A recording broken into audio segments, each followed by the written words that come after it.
ও মা, এ তো dead body. আমি আরো বউ মনে করছি। মা, ছি ছি ছি ছি ছি। দেখি আমি নদীর পাড়ে এলাম কি করে? মনে পড়েছে, আমি তো কাল থেকে মন্ত্র মেরে মরেছিলাম। টেনে হিচড়ে এনে আমার প্যান্ট খুলে ফেলেছে।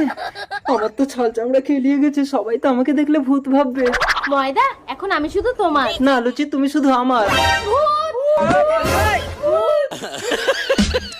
আর এরা সবাই তো আমাকে ভূত ভেবে পালাচ্ছে। যাক, আমি কাল থেকে কিছু খাইনি, খুব খিদে লেগেছে, আগে কিছু খাই। এসো রাঙ্গামাস্তান, তোমাকে দেখে তো সবাই ভয় পায়। আমাদের ঘরে একটা ভূত ঢুকেছে, ভয় দেখিয়ে তাড়িয়ে দাও তো। এই ভূত বেরিয়ে আয়, এখানে রাঙ্গামস্তান দাঁড়িয়ে আছে, বেরিয়ে আয়। ও বাবা, রাঙ্গামশাই এসেছে, আগে আমি ঘর ছেড়ে পালাই। ও মা, এ তো সেই ডেড বডি। পালাই, নাহলে রেপ কেস খেয়ে যাবো। ও আচ্ছা, তার মানে তুই আমার প্যান্ট খুলেছিলি রাঙ্গা? দাঁড়া, তোর হচ্ছে। তার মানে তুমি মরণী স্বামী, আমাকে ক্ষমা করে দাও, আমি আর অন্য লোক ধরবো না।